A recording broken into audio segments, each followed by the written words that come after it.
આ સંતોનું મહાત્મય બતાવે છે. અને એ દાદા ભીષ્મ સિવાય કોઈ દૂર ન કરી શકે. પાંડવોને લઈને નીકળ્યા છે.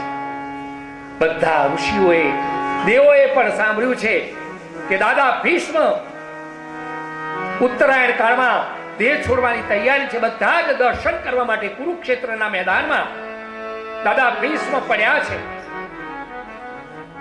દેવ માર્ગમાં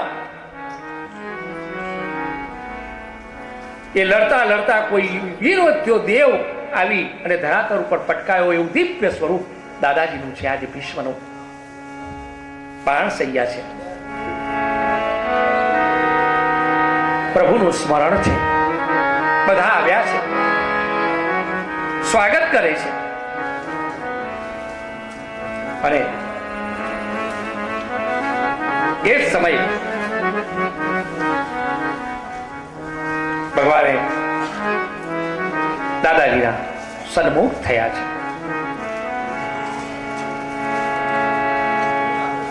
કહી રહ્યા છે, સ્તુતિ કરવી છે, પ્રભુના દર્શન કરવા છે. માથું લટકતું છે. કોઈ મને તકીઓ આપો, કોઈ મને ઓશીકું આપો. પ્રભુના ઠાકોરજીના હું દર્શન કરું. દુર્યોધન લેવા દોડ્યો તકિયા, અને ત્યાં તો અર્જુનજીએ 2 બાણો એવા કાઢ્યા અને લઈને માર્યા છે. દાદાજીની 2 કાનની પાસે અને સાચવી રહી મસ્તક લઈ ધન્ય ધન્યનો પુકાર થયો. જગતનું શુરવીર જ્યારે વિદાય લેતું હોય ત્યારે જેવી પથારી તેવું જ ઓશીકું. મેચિંગ જોઈએ ને અત્યારે. શુરવીરને જેવી પથારી એવું એનું ઓશીકું. ઠાકોરજીના દર્શન કર્યા. પ્રભુ સ્તુતિ કરવી છે, કંઠરું થાય છે. કોઈ મને જળ આપો. ભૂમિમાં બાણ ખેંચ્યું. પાતાળ ગંગા હતા, બહાર આવ્યા છે. બહાર આવીને ભરી અને દાદા ભીષ્મના મુખમાં ધન્ય ધન્યનો પુકાર થયો. બેટા બેટા, ધન્ય છે તને. મરતી વખતે મનુષ્યના મુખમાં જે જળ જોઈએ બેટા, એટલું જ નહીં, પણ મરતા મરતા એમ થયું કે આ ખોળ્યું છોડ્યું છું તો એકવાર મારી માને મળતો જવું. બેટા, હું તો ગંગે છું, ગંગાનો પુત્ર છું. તે આજે પુત્ર અને માતાનું તે મિલન કરાવ્યું છે.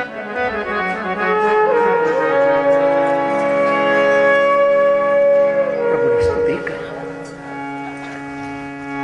સદેવ દેવો ભગવાન પ્રતીક્ષતા કલેવરં યાવદિદં હિનોમ્યં પ્રસન્નસા તૃણલોચનો લસન મુખાંબુજોધ્યાન પતઃ ચતુર્ભુજ. સદેવ દેવો ભગવાન પ્રતીક્ષતા. હે દેવોના દેવ ભગવાન, મારી તમે પ્રતીક્ષા કરજો. દાદાજીનું મસ્તક ઉત્તરમાં છે, ચરણ એમના દક્ષિણમાં છે, અને પ્રભુ દક્ષિણમાં ઊભા છે. જ્યારે કે યમરાજાને રોકવા કે આનો અધિકાર મારો છે, આ જીવ મારો છે. હે દેવોના દેવ, મારી પ્રતીક્ષા કરજો. સામાન્ય જીવ ઠાકોરજીની પ્રતીક્ષા કરે. ઝાંખી થવાની વાર હોય તો આપણે પ્રતીક્ષા કરવી પડે, પરંતુ જ્યાં ઠાકોરજીને કે તમે મારી પ્રતીક્ષા કરજો, કેટલો અધિકારી જીવ હશે, કેટલો આ જીવ કેટલો પુષ્ટ બન્યો હશે. ઠાકોરજીને કે પ્રતીક્ષતા, ઠાકોરજી મારી પ્રતીક્ષા તમે કરજો. ક્યાં સુધી? કલેવરમ યાદ હિનોમ્યહમ. આ કલેવર જ્યાં સુધી ન છોડું ત્યાં સુધી. અને ત્યાં સુધી કરવાનું શું? પ્રસન્ન હાસા ઋણલોચનમ. તમારું પ્રસન્ન બદન જે છે એના મને દર્શન કરાવો. તમારા દર્શન કરીને મારે ખોડ્યું છોડવું છે. પ્રભુ, જીવનમાં ક્યારે પણ રીતિ છોડી નથી, પ્રીતિને મૂકી નથી, અને નીતિ ક્યારે ચૂક્યો નથી. દિવ્ય આવું જીવન જીવ્યો છું તો મારો અંતકાળ પણ દિવ્ય કરવો છે. પ્રભુ, ભગવાન કહે છે કે ઊભો છું, પણ આ યુધિષ્ઠિરને વિષાદ થયો છે, એને વિષાદને તમે દૂર કરો. દાદાજી કહી રહ્યા છે કે યુધિષ્ઠિરને વિષાદને તો દૂર કરીશ, પહેલા મારા વિષાદને દૂર કરો. મને વિષાદ છે, મારા વિષાદને પહેલા દૂર કરો. બોલો દાદાજી, તમારે શું વિષાદ છે? ભગવાન, એવું ન સમજશો કે વેદના થાય છે એટલે કહી રહ્યો છું. એવું ન સમજશો કે આ બાણોની મને ચૂકી રહ્યું છે એટલા માટે હું કહી રહ્યો છું. પણ હું એટલા માટે આપને પૂછું છું ભગવાન, ક્યારે પણ નીતિને જીવનમાંથી અળગી કરી નથી, ક્યારે પ્રીતિને છોડી નથી, રીતિથી વગર ક્યારે પણ હું જીવ્યો નથી. આ રીતિ, પ્રીતિ ને નીતિ આ જીવનમાં વણી હોવા છતાં ક્યારે પણ તમારું સ્મરણ છોડ્યું નથી. છતાં પણ મને બાણ સૈયા.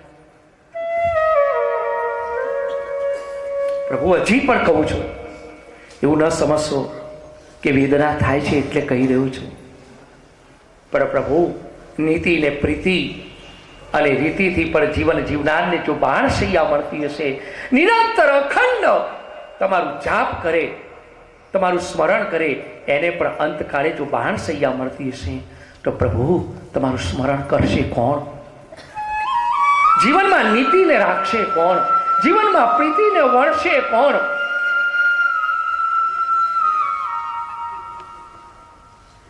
પ્રભુ, આનું કારણ ભગવાન કહે છે, દાદાજી કહે છે કે ભાઈ કોઈ પાપ નથી કર્યું, નિષ્પાપ છું. ઠાકોરજી કે બધી વાત સાચી, તમે નિષ્પાપ છો, તમારામાં લેશ માત્ર પણ પાપ નથી. કોઈને પુણ્યશાળી બનવું હોય તો તમારા દર્શન કરીને પુણ્યશાળી થઈ જાય. કોકને પાપનો વિનાશ કરાવવો હોય તો દાદા ભીષ્મનું દર્શન કરે, પાપનો વિનાશ થઈ જાય. એમાં કોઈ શંકા નથી. તમે પાપ નિષ્પાપ છો, પાપ નથી કર્યું, પણ પાપ જોયું છે. કયું? ત્યાં સ્તુતિ કરી. દ્રૌપદીની લાજ જ્યારે ખેંચાતી હતી ત્યારે દુર્યોધને કહ્યું કે એને નગ્ન કરીને મારી જાંઘમાં બેસાડો. ત્યાં સુધી દ્રૌપદીને વિશ્વાસ હતો કે તાકાત છે, કોઈ મને સ્પર્શ કરી શકે. કેમ? કે દાદા ભીષ્મ છે. જ્યાં દાદા ભીષ્મ હોય ત્યાં તાકાત છે, કોઈની કાર્ય નારીને કોઈ સ્પર્શ કરી શકે. અને એટલા જ માટે દ્રૌપદીએ પહેલું તમારા ઉપર નજર કરી હતી. તમે એ વખતે નતમસ્તક બન્યા હતા. કેશવ, શું કરું? કૌરવોનું અન્ન ખાધું હતું, હું નિસહાય હતો. તો પછી બૃહસ્પતિના શિષ્ય છો, ભણ્યા નથી? બૃહસ્પતિના શિષ્ય હતા, બૃહસ્પતિએ ભણાવ્યું નહોતું કે કોઈ જગ્યાએ અન્યાય થતો હોય તો અન્યાયને અટકાવવો જોઈએ, અને અન્યાય અટકાવવા માટે સામર્થ્ય ન હોય તો જગ્યા સ્થળ છોડીને ચાલ્યું જવું જોઈએ. એ વખતે ચાલ્યા કેમ ન ગયા? પ્રભુ, અપરાધ છે મારો. પાંડવોને બધું ધર્મ બતાવ્યું છે.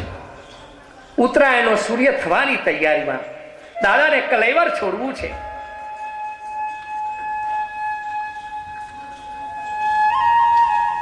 પ્રભુની ઝાંખી કરે છે, પણ સ્તુતિ કરવી છે. દાદા ભીષ્મએ સ્તુતિ કરી છે, એને ભીષ્મ સ્તુતિ કહેવામાં આવે છે.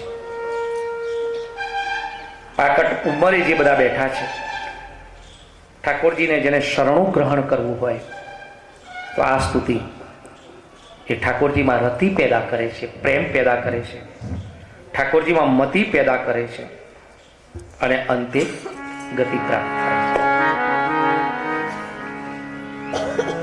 પેલા ઠાકોરજીમાં મતિ થાય, પછી રતિ થાય, અને પછી એની ગતિ થાય. એવી આ દિવ્ય સ્તુતિ. આવો, વધારે અંદર નથી જોયું, થોડું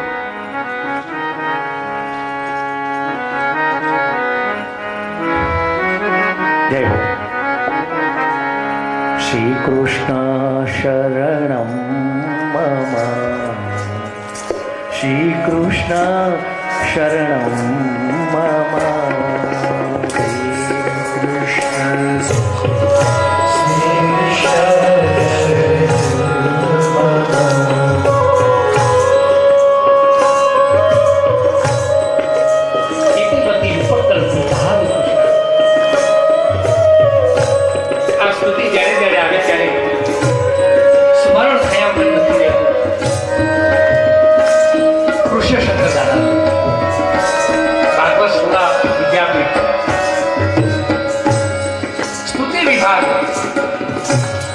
દાદાજીના ચરણમાં દંડવત થવું પડે. સ્તુતિઓની જ્યારે વાત આવે ત્યારે ઇતિમતી ઉપકલ્પિતા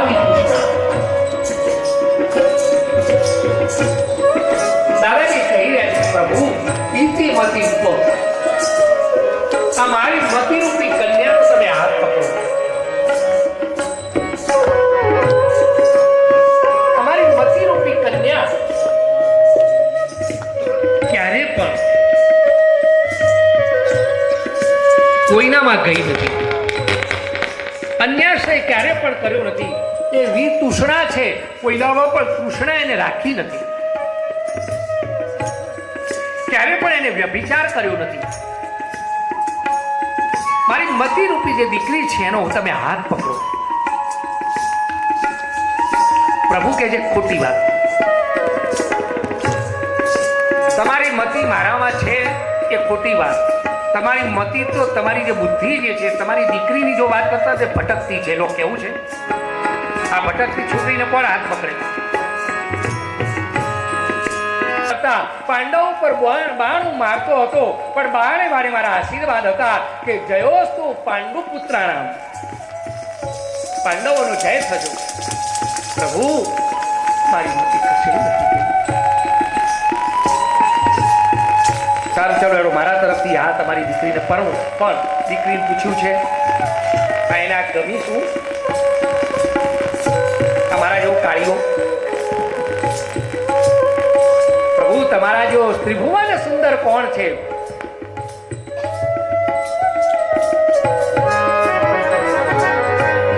ત્રિભુવન કમનમ કમાલ વર્ણમ શ્રી કૃષ્ણ શરણમ મમ, શ્રી કૃષ્ણ શરણમ.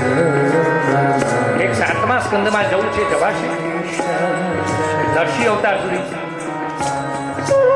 રવિ કર ગૌર પરાંબર દધાને,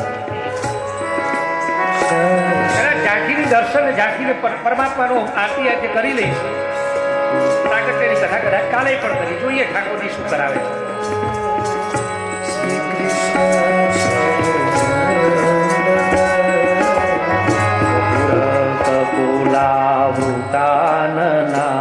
તમે નથી કરી શકતા તો બીજું તો શું કરવાના? જ્યાં ફોન કરવાના મૂકી દો, અહીંથી પ્રતિજ્ઞા લો, બંધ કરો કે નથી કરવા કોઈને ફોન. અને જો ફોન કરવાની ઈચ્છા હોય તો જઈને ઉભા રહો. ફોફા થઈ જાય. અને 5 પુરુષો ચંદ્રવા બાંધવા નથી મળતા. કો એ માટલીના સમયે ન બેન હોય તૈયાર થવા, ક્યાં ગઈ એ તૈયાર થવા? તૈયાર તારે થવાનું છે પેલીને. તું આવીને પેલીને તૈયાર કર. એ પ્રસંગ એના ત્યાં છે. આમ દોડતી પીન ભરાવતી તારે પીન ભરાવતી. ભુવનમાં કૃપાળો કોણ છે? એમ કરતા કરતા પ્રભુની પ્રશસ્તિ કરતા કરતા ધીમે ધીમે દીવામાંથી જેમ ઘી ઓછું થતું જાય, દીવો ધીમે ધીમે જેમ બુઝાતું જાય, એમ દાદા ભીષ્મના પ્રાણ પ્રભુના ચરણમાં લીન બન્યા છે. પ્રભુના ચરણમાં લીન બન્યા. પાંડવો ચોધાર આંસુએ રહે. દર્શન કરવા આવેલા ઋષિઓ ચોધાર આંસુએ રહે. ઋષિઓની પાંડવોની વાત જવા દો. ઠાકોરજીના આંખમાંથી ચોધાર આંસુ. ઠાકોરજીની આંખમાંથી અશ્રુપાત થયા છે. ઠાકોરજીને એમ થયું છે કે મેં નિર્માણ કરેલી મારી સૃષ્ટિમાંથી આજે સજ્જનતા ચાલી ગઈ.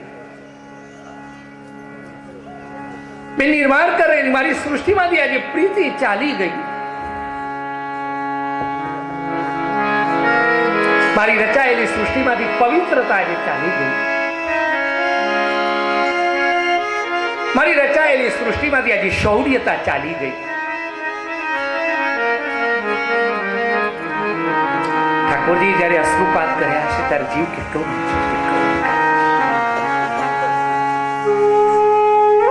જબ જગ મેં તું આવે જગ હશે તું મરોય. માનો જયારે જન્મે ત્યારે જગત હસતું હોય, બાબો આવ્યો પણ પેલો રડતો હોય બાપો. જબ જગ મેં તું આए જગ હસે તું મરોય, કરણી કરકે એસે ચલો તુમ હસો જગ રોય. આવ્યા પછી કરણી એવી કરીને જાઓ કે આપણે હસતા હસતા વિદાય લઈએ અને આપણી પાછળ જગત રૂએ. એના વગર ક્યાં ચાલશે? જીવનમાં કેટલા પથ દર્શક હતા.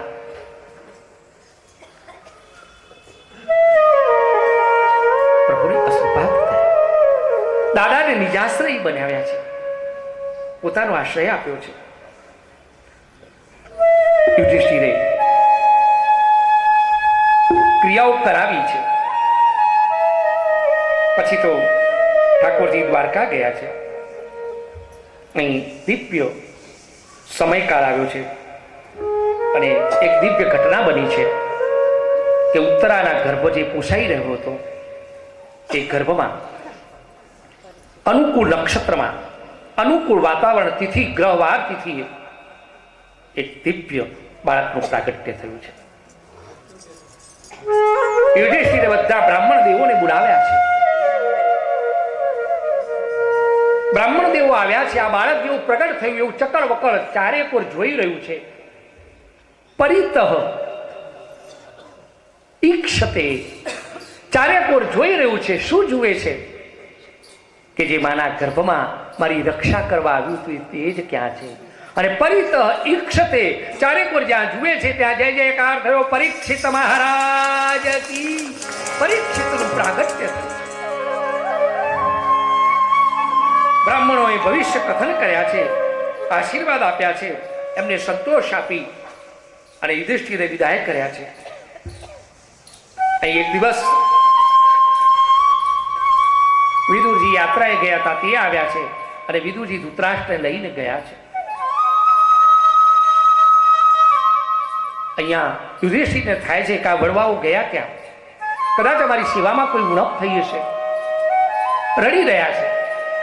એ જ સમય નારદજી આવ્યા છે અને કહી રહ્યા છે ચિંતા કરશો નહીં, કાકા વિદુર લઈને ગયા છે અને કાકા વિદુર હરિદ્વારમાં ભીમપુરાની પાસે અત્યારે એમને મૂક્યા છે ને આજથી 7મા દિવસે એ ત્યાં દાવાનળ થશે અને એમાં બંને ભસ્મ થશે અને એમની મોક્ષ થશે.